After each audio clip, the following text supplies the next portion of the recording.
Hello and welcome back to the Surfer's Library, proudly presented by Hillsborough Surf Club. I'm Billy Jack, your guide through the pages of surf history, culture, and legends.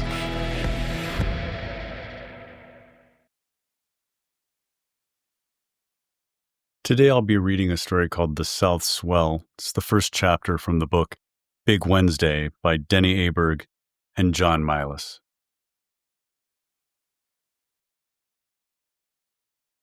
The South Swell. Narrator's introduction to summer 1961. I remember a wind that blew through the canyons before dawn. It was a hot wind and carried with it the sweet smell of warm places. Blowing hard down the steep hills covered with scrub oak and manzanita, the fierce wind rushed past the beach houses across the point at Malibu and up the faces of unseen waves, hollowing them and whipping their crests back into white plumes. Parked along the coast highway, we slept in our beat-up cars. The smell of the offshore wind would wake us. We'd crawl out of our tattered sleeping bags, peer through salt-crusted windows, and watch long, clean swell lines loom on the outside reef, building and rising into translucent green walls. The waves reeled through the cove, lovely and all alone. Feverishly, with adrenaline surging through our veins, we yanked our long surfboards from the smashed-out back window of an old Chevy and hurriedly waxed the slippery deck with paraffin. Oblivious to the cold, we shivered into clammy surfing trunks and charged across the dark sand, hooting excitedly as we disappeared into the ocean. We were young then. The South Swell was strong and the water was warm. The old west coast of Southern California, it was a paradise for surfers. In the 1950s and early 60s, there were still miles of empty beaches to explore and surfing spots to be discovered. I remember the day that my friends and I ventured up the coast in search of a misto spot the ancient Chumash Indians called Hueneme. The beach was so remote, trudging with our heavy surfboards across its wide expanse of sand was like crossing the Sahara. Not knowing what to expect, we paddled out into a grinding beach break which jacked up suddenly out of deep cold water. At Hueneme and other spots such as the Ventura Overhead and the Tijuana Sloughs, the waves and riptides were treacherous and the wipeouts were gnarly. Most of us began as body surfers when we were in elementary school. Body surfing helped us become accustomed to the ocean, its wild and woolly ways. We learned how to avoid being sucked out to sea by the wicked riptide, and how to dive deep under a hard-breaking wave. We developed an eye for when the sets were coming and yelled, "Outside!" as we swam out to meet them for the takeoff. We learned about right and left slides, and how to bunch our shoulders together to make our bodies hydrodynamic so we could trim fast across a wave's steep face. We observed the ocean was often glassy in the mornings, and with the prevailing west wind, blown out in the afternoons. From the bluffs high above Santa Monica Bay, we learned to read the ocean in the swell direction. When the swell lines were long, stretching down the length of the beach, we knew the waves would soon come up. We learned how to burrow in the hot sand to get warm after being immersed in the ocean. All these things we learned from body surfing when we were kids, but we had yet to stand erect on the deck of a real surfboard and ride it on a wave toward shore. The summer of 1959, I finally got my chance. The year 1959 was an auspicious time to start because for the first time in surfing history, Hobie Alter from Dana Point and Dave Sweet from Santa Monica began to market polyurethane foam surfboards. The new foam boards were revolutionary. They were much lighter and more maneuverable than the heavy balsa wood boards surfers had been riding, perfect for a scrawny 12-year-old like me trying to learn to surf that summer. My buddy's dad gave him a brand new 9-foot Dave Sweet foam surfboard for his birthday. Every day for 2 weeks, his dad kindly drove the two of us up to Malibu and dropped us off so we could try our luck at riding the thing. All day long, we'd take turns going in and out of the water. By observing what the older surfers were doing on a wave, we quickly progressed beyond the kook stage where we pearl dived the nose of the board up to our necks on every takeoff, to where we could catch a wave and ride it all the way to shore. I'll never forget my first cutback. I picked up a nice 3-footer on the inside. When the wave backed off, I stomped my back foot on the tail block of the board and rotated my shoulders, imitating what I had seen the big guys do.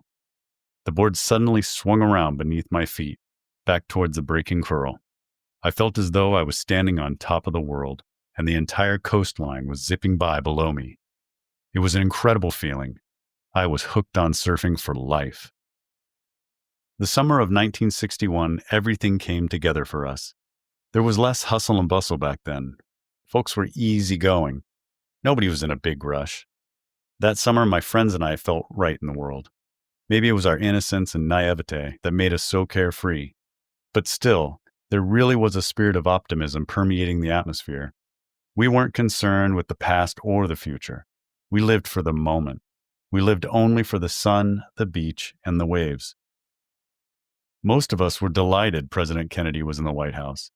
He inspired us with his idealism and well-spoken charm. Our destiny looked merry and bright. It was an amazing time to be a teenager. Everything was geared towards us having an ideal life and having fun. Our parents had been through the Great Depression and World War II. It had been a terrible time for them. Now, they wanted to make sure that their children were given every possible advantage, so we didn't have to endure the hardships that they had suffered. Our parents came to Southern California because they were tired of cold winters back east. Here, there was an abundance of opportunity. Jobs were plentiful. Vast fortunes could be made in real estate. There was money to burn. Life was good in those years. Our parents moved into newly built tract homes in suburbs with names like Torrance, Tarzana, and Pacific Palisades. They bought television sets and new cars and power mowers, and they raised children. We were the baby boomer generation, born just after the war. When we reached adolescence, there were legions of us in need of a physical outlet for our unbridled energy. We played all the sports. We participated in track and field and gymnastics. Some skied, but nothing did it for us quite like going to the beach on a hot summer day, paddling a surfboard out into the cool water, and riding a wave. Surfing gave us a sense of belonging. Some of our peers were hodads. Many of them were jocks or car guys. We were surfers. That was our identity. We had our own way of dressing, our own way of combing our hair, and our own unique lingo. For those of us who became obsessed with it, our entire existence was about surfing and surfboards. Some went so far as to sleep with their boards.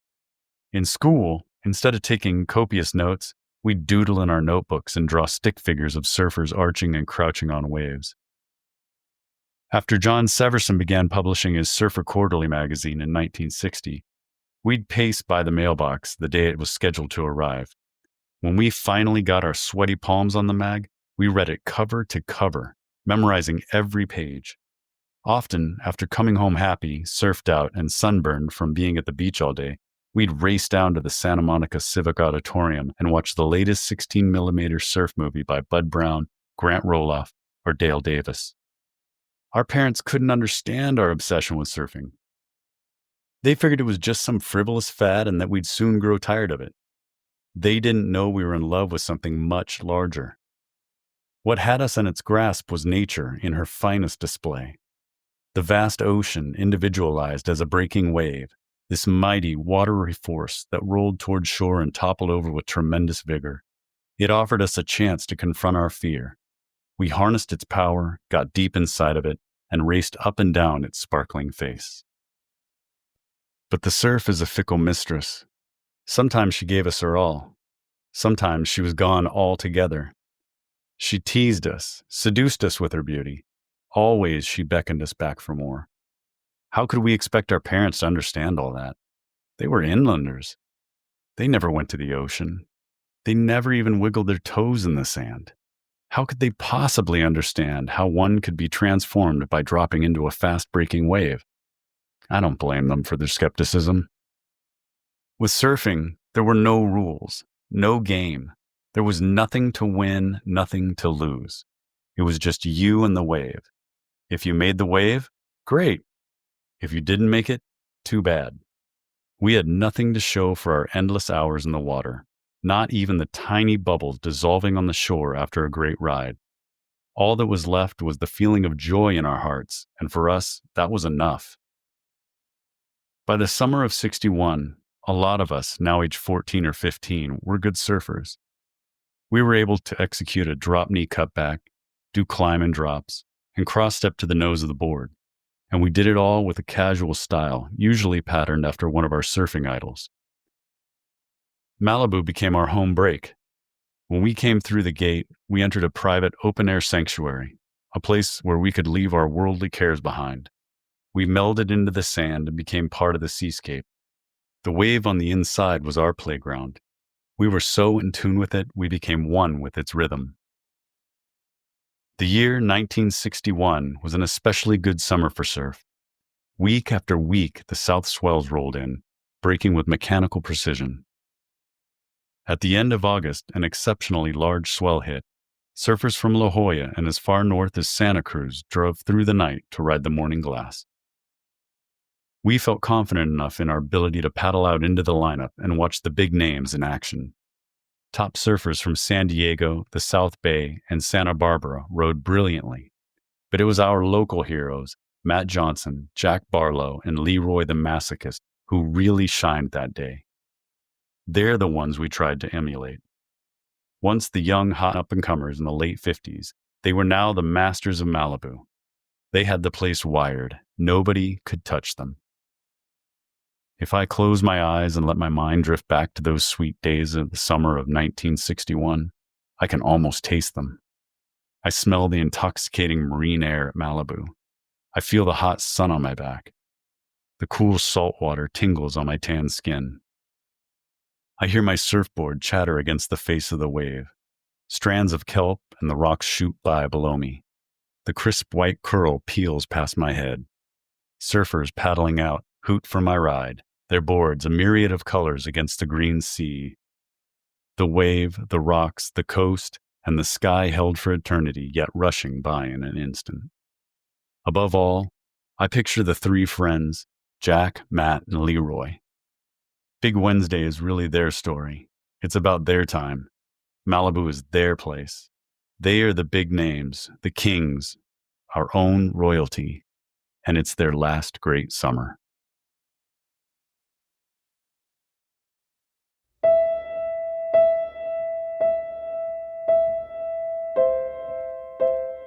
Well, thank you for listening along. I hope you enjoyed today's story.